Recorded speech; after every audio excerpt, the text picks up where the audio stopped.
ದೇವರಿಗೆ ಸ್ತೋತ್ರ. ಪ್ರಿಯರೇ, ಇಂದು ನಾವು ನಮ್ಮ ಕ್ರೈಸ್ತ ಜೀವನದ ಅತ್ಯಂತ ಮುಖ್ಯವಾದ ಭಾಗವಾದ ಪ್ರಾರ್ಥನೆಯ ಬಗ್ಗೆ ತಿಳಿದುಕೊಳ್ಳೋಣ. ಪ್ರಾರ್ಥನೆ ಎಂದರೆ ಕೇವಲ ಬೇಡುವುದು ಮಾತ್ರವಲ್ಲ, ಅದು ಸೃಷ್ಟಿಕರ್ತನಾದ ದೇವರೊಂದಿಗೆ ಮಾತನಾಡುವ ಒಂದು ಸುಂದರ ಸಂಭಾಷಣೆ. ಬನ್ನಿ, ಸತ್ಯವೇದದ ಬೆಳಕಿನಲ್ಲಿ ನಿಮ್ಮ ಪ್ರಶ್ನೆಗಳಿಗೆ ಉತ್ತರಗಳನ್ನು ಹುಡುಕೋಣ. ಪ್ರಶ್ನೆ 1, ಪ್ರಾರ್ಥನೆ ಮಾಡುವುದು ಹೇಗೆ? ಸತ್ಯವೇದವು ನಮಗೆ ಪ್ರಾರ್ಥನೆಗೆ ಒಂದು ಮಾದರಿಯನ್ನು ನೀಡಿದೆ. ಲೂಕ 11:1-4 ಮತ್ತು ಮತ್ತಾಯ 6:9-13ರಲ್ಲಿ ಯೇಸು ಸ್ವಾಮಿ ಪರಲೋಕದಲ್ಲಿರುವ ನಮ್ಮ ತಂದೆಯೇ ಎಂಬ ಪ್ರಾರ್ಥನೆಯನ್ನು ಕಲಿಸಿಕೊಟ್ಟಿದ್ದಾರೆ. ಹೇಗೆ ಮಾಡಬೇಕು? ಯೋಹಾನ 14:13 ಪ್ರಕಾರ ನಾವು ತಂದೆಯಾದ ದೇವರಲ್ಲಿ ಯೇಸುವಿನ ನಾಮದಲ್ಲಿ ಬೇಡಿಕೊಳ್ಳಬೇಕು. ಪ್ರಾರ್ಥನೆಯು ಯಾರಿಗೂ ತೋರಿಸಿಕೊಳ್ಳುವ ಪ್ರದರ್ಶನವಾಗದೆ ದೇವರೊಂದಿಗೆ ಮನಬಿಚ್ಚಿ ಮಾತನಾಡುವ ಸಮಯವಾಗಿರಲಿ. ಪ್ರಶ್ನೆ 2, ಸತ್ಯವೇದದ ಭಕ್ತರು ಹೇಗೆ ಪ್ರಾರ್ಥಿಸುತ್ತಿದ್ದರು? ಸತ್ಯವೇದದ ಭಕ್ತರು ವಿಭಿನ್ನ ರೀತಿಯಲ್ಲಿ ಪ್ರಾರ್ಥಿಸುತ್ತಿದ್ದರು. ದಾವೀದನು ಕಣ್ಣೀರಿನಿಂದ ಹೃದಯದ ಆಳದಿಂದ ಪ್ರಾರ್ಥಿಸುತ್ತಿದ್ದನು. ಮೋಶೆ ಜನರಿಗಾಗಿ ಮಧ್ಯಸ್ಥಿಕೆ ವಹಿಸಿ ಪ್ರಾರ್ಥಿಸುತ್ತಿದ್ದನು. ಯೇಸು ಸ್ವಾಮಿ ಏಕಾಂತ ಸ್ಥಳಕ್ಕೆ ಹೋಗಿ ರಾತ್ರಿ ಇಡೀ ಮೊಣಕಾಲು ಊರಿ ಪ್ರಾರ್ಥಿಸುತ್ತಿದ್ದರು. ಅವರು ಉಪವಾಸದೊಂದಿಗೆ ನಂಬಿಕೆಯಿಂದ ಮತ್ತು ದೈವಿಕ ಭಯದಿಂದ ಪ್ರಾರ್ಥಿಸುತ್ತಿದ್ದರು. ಪ್ರಶ್ನೆ 3, ಎಷ್ಟು ಬಾರಿ ಮತ್ತು ಯಾವುದಕ್ಕಾಗಿ ಪ್ರಾರ್ಥನೆ? ದಾನಿಯೇಲನು ದಿನಕ್ಕೆ 3 ಬಾರಿ ಕಿಟಕಿಯ ಬಳಿ ನಿಂತು ಪ್ರಾರ್ಥಿಸುತ್ತಿದ್ದನು. ದಾನಿಯೇಲ 6:10.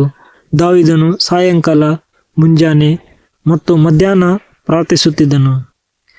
ಭೋಗದ ಆಶೆಗಳಿಗೋ ಅಥವಾ ಪರಲೋಕದ ಆಶೆಗಳಿಗೋ ಭಕ್ತರು ತಮ್ಮ ಸ್ವಾರ್ಥಕ್ಕಾಗಿ ಅಥವಾ ಲೌಕಿಕ ಭೋಗಕ್ಕಾಗಿ ಪ್ರಾರ್ಥಿಸುತ್ತಿರಲಿಲ್ಲ.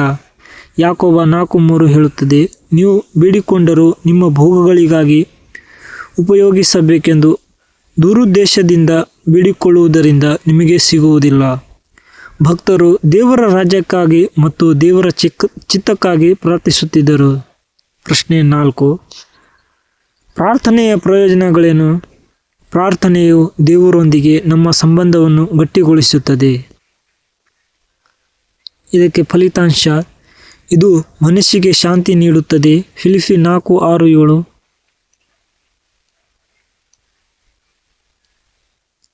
ನಮ್ಮ ಕಷ್ಟಗಳು ಮತ್ತು ನೋವುಗಳು ಸಂಪೂರ್ಣವಾಗಿ ಮಾಯವಾಗದಿದ್ದರೂ ಅವುಗಳನ್ನು ಎದುರಿಸುವ ಶಕ್ತಿಯನ್ನು ದೇವರು ನೀಡುತ್ತಾನೆ. ದೇವರು ನಮ್ಮ ಕಣ್ಣೀರನ್ನು ಒರೆಸುವವನಾಗಿದ್ದಾನೆ. ಪ್ರಶ್ನೆ 5, ಪ್ರಾರ್ಥನೆಗೆ ಸರಿಯಾದ ಸಮಯ ಯಾವುದು? ಸತ್ಯವೇದವು ಎಡೆಬಿಡದೆ ಪ್ರಾರ್ಥನೆ ಮಾಡಿರಿ ಎಂದು ಹೇಳುತ್ತದೆ. 1 ಥೆಸಲೋನಿಕ 5:17. ಅಂದರೆ ನಾವು ಕೇವಲ ಒಂದು ನಿರ್ದಿಷ್ಟ ಸಮಯದಲ್ಲಿ ಮಾತ್ರವಲ್ಲದೆ ದಿನವಿಡೀ ದೇವರ ನೆನಪಿನಲ್ಲಿರಬಹುದು. ಸಾಯಂಕಾಲ, ಮುಂಜಾನೆ ಅಥವಾ ಮಧ್ಯಾಹ್ನ ನಮ್ಮ ಮನಸ್ಸಿಗೆ ಬಂದಾಗಲೂ ಮಾಡಬಹುದು. ಆದರೆ ಒಂದು ನಿಗದಿತ ಸಮಯವನ್ನು ದೇವರಿಗಾಗಿ ಮೀಸಲಿಡುವುದು ಶಿಸ್ತಿನ ಲಕ್ಷಣ. ಪ್ರಶ್ನೆ 6, ನೋವು ಬಂದಾಗ ಏನು ಮಾಡಬೇಕು? ನೋವು ಬಂದಾಗ ಸುಮ್ಮನೆ ಕೂರಬಾರದು. ಯಾಕೋಬ 5:13 ಹೇಳುತ್ತದೆ, ನಿಮ್ಮಲ್ಲಿ ಯಾರಿಗಾದರೂ ಕಷ್ಟವಿದ್ದರೆ ಅವನು ಪ್ರಾರ್ಥನೆ ಮಾಡಲಿ. ಕಷ್ಟದಲ್ಲಿರುವಾಗ ದೇವರ ಹತ್ತಿರ ಬರುವುದು ನಮ್ಮ ಕರ್ತವ್ಯ. ದೇವರು ನಮ್ಮ ಮೊರೆಯನ್ನು ಕೇಳುವವನಾಗಿದ್ದಾನೆ. ಪ್ರಶ್ನೆ 7, ಪ್ರಾರ್ಥನೆಗೆ ಮನಸ್ಸಿಲ್ಲದಿದ್ದರೆ ಏನು ಮಾಡಬೇಕು? ಪ್ರಿಯರೇ, ಅನೇಕ ಬಾರಿ ನಮಗೆ ಆತ್ಮಿಕವಾಗಿ ಆಲಸ್ಯ ಬರಬಹುದು. ಇದನ್ನು ಆತ್ಮಿಕ ಯುದ್ಧ ಎನ್ನಲಾಗುತ್ತದೆ. ಇದಕ್ಕೆ ಪರಿಹಾರ, ನಿಮ್ಮ ಮನಸ್ಸಿಗೆ ಆಗದಿದ್ದರೂ ದೇವರೇ ನನಗೆ ಪ್ರಾರ್ಥನೆ ಮಾಡಲು ಸಹಾಯ ಮಾಡು ಎಂದು ಸಣ್ಣದಾಗಿ ಶುರು ಮಾಡಿ. ಪವಿತ್ರಾತ್ಮನು ನಮ್ಮ ದುರ್ಬಲಗಳಲ್ಲಿ ನಮಗೆ ಸಹಾಯ ಮಾಡುತ್ತಾನೆ. ಮೊದಲಿನಂತೆಯೇ ಉತ್ಸಾಹದಿಂದ ಪ್ರಾರ್ಥಿಸಲು ಪವಿತ್ರಾತ್ಮನ ಸಹಾಯ ಬೇಡಿರಿ. ಹಳೆಯ ಭಕ್ತಿಯನ್ನು ಮರಳಿ ಪಡೆಯಲು ಪ್ರಯತ್ನ ಪಡಿರಿ, ಕೈ ಬಿಡಬೇಡಿ. ಪ್ರಾರ್ಥನೆಯು ನಮ್ಮ ಜೀವನದ ಉಸಿರು.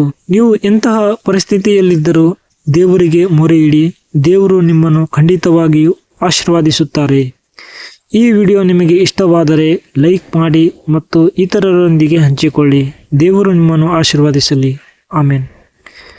ನಿಮಗೆ ಯಾವುದಾದರೂ ಪ್ರಶ್ನೆಗಳಿದ್ದರೆ ಕಮೆಂಟ್ನಲ್ಲಿ ತಿಳಿಸಿ, ನಾನು ಅದರ ಬಗ್ಗೆ ವಿಡಿಯೋ ಮಾಡುತ್ತೇನೆ.